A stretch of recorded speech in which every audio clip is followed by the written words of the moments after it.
Just went through my first year officially divorced, and after gaining full custody of our 5 children, I finally learned the complete truth during our custody fight. A little background as it is relevant. I, 36M, meet ex-wife, 35F, back in 2007 in our high school history class, where the first week of class she hit me in the face with a hand lotion tube when trying to pass it to the girl next to me from across the room. I hated her during high school because she never apologized. Then in college 2009 we meet again in an English class, ESL, with only 3 students. During the class she invited me to sit next to her to help her with homework. We started dating in 2010 after I made sure she ended her relationship with a car mechanic that she suspected was sleeping with her mother, before I even considered dating her.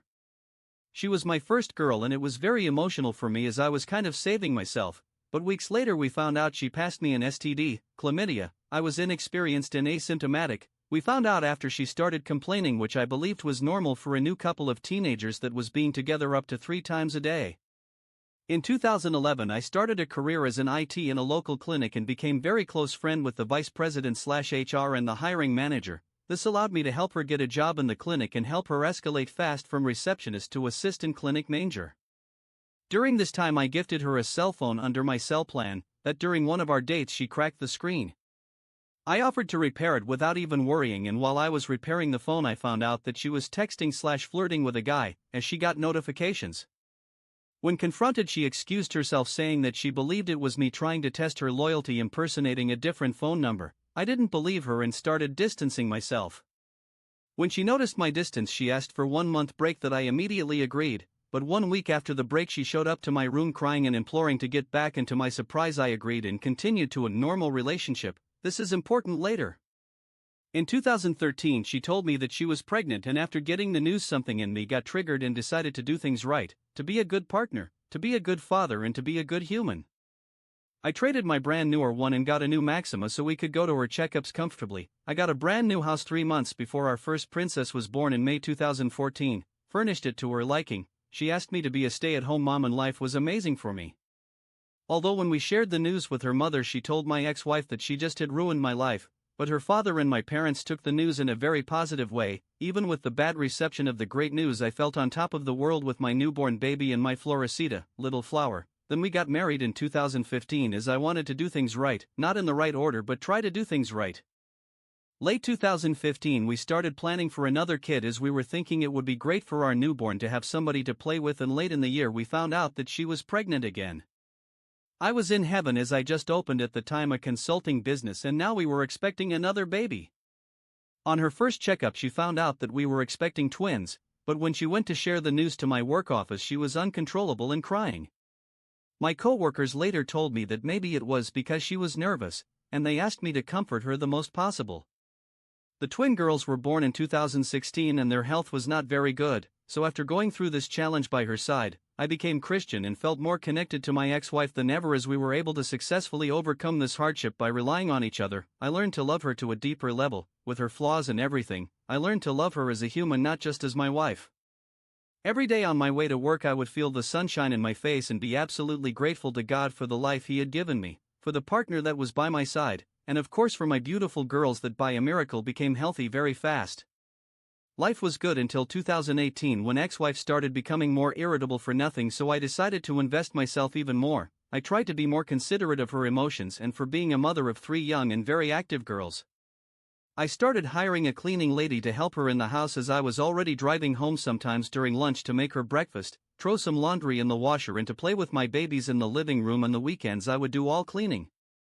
Late 2019 I suggested to have some psychological therapy as I knew that she came from a dysfunctional family and understood that she could have been dealing with postpartum trauma, resentment and childhood trauma. This is what saved me for later. This gave me the truth I'm talking in the title.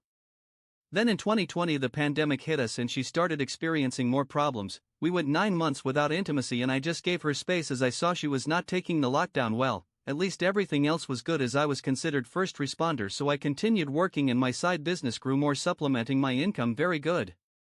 After 9 months of nothing while sleeping next to her I was craving her skin, her aroma, her taste, and I believe she felt guilty as I only voiced my needs once during the 9 months. So the night the Mandalorian season finale aired we finally were back together. I remember because she cuddled with me while I was watching it in the living room and one thing led to another.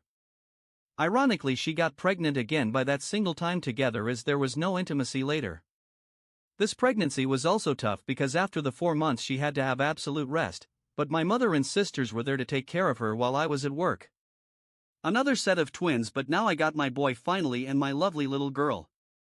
After the delivery she came back to normal pretty fast, and now she was taking medication prescribed by her psychiatrist, but now it was a very different normal. She started having more pronounced mood swings and now would start yelling at all the children, even the newborns. On April 2022 I come home and I find her crying on the bed. When I asked her the reason, she confessed the most horrific thing that could ever come out of her mouth. She told me that for some time she has been thinking and seeing herself ending the lives of our kids with a butcher knife, then bathing in their blood, and to finally end herself. My first reaction was to tell her that she was not going to end nobody's life, that I was there to help her, but we needed help together. I contacted our pastor and he spoke to her and was constantly visiting our house or sending church sisters to aid in the house and help her pray to deal with those ideations, but she started becoming a different person as time went. She started doing more exercise, dressing more, getting fake nails, going out with her sister and girlfriends. May 19, 2023, she told me that she was going to get her nails done with her sister-in-law house at 9 p.m. I didn't think much of the request, so I gave her the keys of the sports car, but it worried me because she never drives at night. 30 minutes after she left I called her to check and sent me directly to voicemail, called 3 more times and the same thing. I started getting worried thinking that she had an accident, so I checked the car's GPS location and status. It was parked in the Civic Center park. I texted her asking why is the car at the park at that time at night when I had more than 20K of network tools in the trunk, and when she started typing I called her, she picked up and I could hear that she was in a muscle car. By the loud exhaust like a Mustang or a Charger, she just told me that she was on her way to the sister-in-law house but was just hanging out with her friend Jessica. The next day she told me that she was just smoking weed while driving around the city, but it raised all my alarms.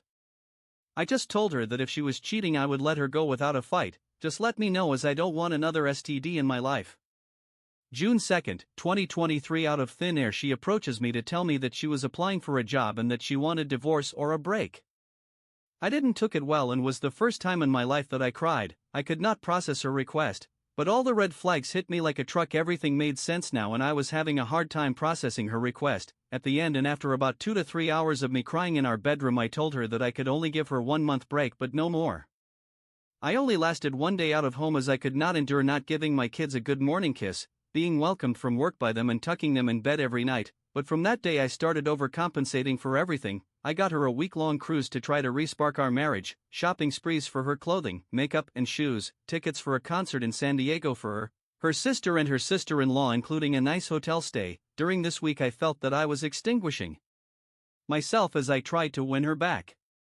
Then on June 9, 2023, before the night of her concert, I asked her if she had all the cards and cell phone, Apple Pay, in case she needed them.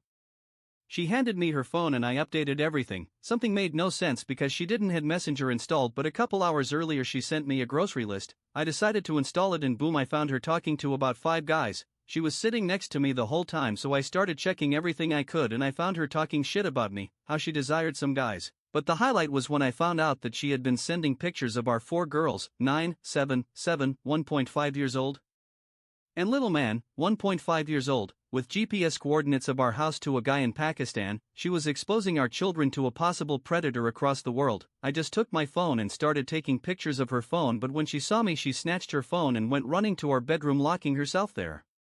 She deleted everything, but I had a few pictures.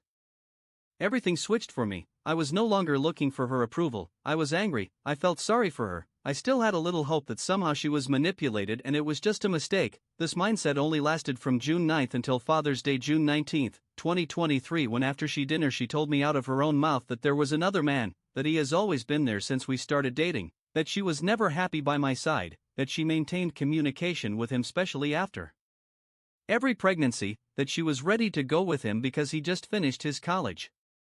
Something in me broke. I remember actually feeling physical pain in my chest. From 1 second to another all my good feelings for her were dead. I just wanted nothing to do with her. I didn't want to be related to her in any way or form. She stopped being Mama Bear. She stopped being my Florecita. She was just another girl that deserved nothing more from me.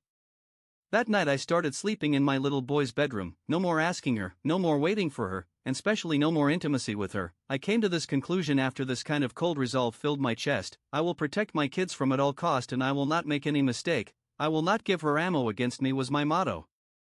She filed for divorce August 1st and I got served August 3rd. After she filed, she became more open. She would leave on Friday afternoon and come back on Sunday afternoon. She would demand money to put gas on her minivan, to get her nails done, money for her belly dance classes, and money to keep paying the cleaning lady.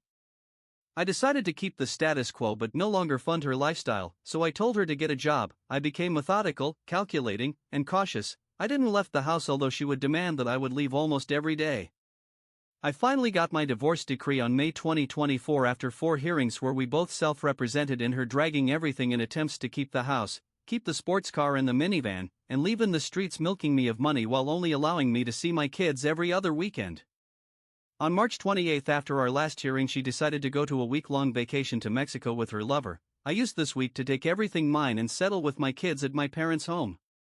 I got 50-50 custody 1 week her and 1 week me, $132 child support, and $900 alimony for 32 months. I sold the sports car and my 2-seater daily driver to get a new Tahoe and transport my kids properly, because she told the judge that she wanted the minivan to transport the kids and the sports car for the weekends when she didn't have the kids.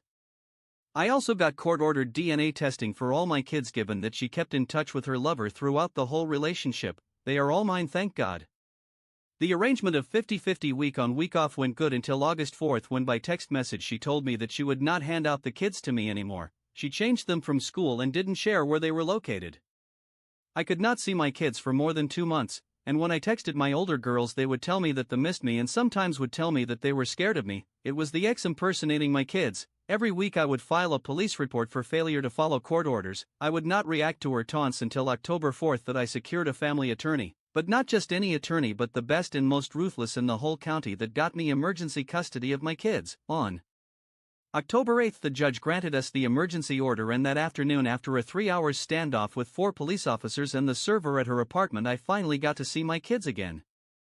At the first hearing of the emergency order she showed up to court with one of her friends for moral support but no legal representation. I was backed up by the mountain of evidence of her being in contempt and by my family attorney. She got ripped to shreds by the judge and my attorney. At the end my attorney requested her psychological, medical, and financial records to understand her motives for hiding the kids, and the judge granted everything. It is my strong belief that the friend that was with her during the hearing is the girl that introduced my ex to ayahuasca and toad poison, along with my ex's AP getting her into weed, THC, and cocaine. Just recently got her psychological records and this is how I discovered everything about the ex-wife. How she found her lover having sexual relations with her best friend in her apartment and this triggered a panic attack that led to withholding the kids, why her lover left her after finding she didn't keep the house, cars, or big money in the form of CS or alimony as they were planning, but not before spending all of her money from the marital house, how she wanted to make me mad to react bad and get me in jail or a restriction order, how her lover and girlfriend got her hooked on drugs and now she is exploring drugs like ayahuasca, toad's poison, bufus, cocaine, weed, THC gummies and vapes. How to this day in July 2025 she already spent 95% of the marital house proceeds, close to $70,000, since September 2024, how she was manipulating our kids to be afraid of me. I found out that she was thinking about ending our children since 2019 because she saw our kids as an obstacle to be with her affair partner. This no longer makes me angry, but makes me feel sorry and pity for her. She gambled everything for a person that dropped her like a sack of rocks at the first chance. To this day I'm still waiting for trial and I'm pretty sure that I will keep 100% custody of the kids, due to my attorney requesting a hair follicle drug test and the landslide of evidence, but I know my kids need their mother in their lives. I recently got a plot of land for each one of my kids and pretty soon I will close on a new house. But learning that my whole marriage was a lie, that while I was learning to love somebody's soul and accept their faults the other person was trash talking about me, that the most beautiful moments in my life so far were tainted by a lie, making me doubt about my own children blood relation has been very challenging to the point that I don't want to get in a relationship to any other woman again.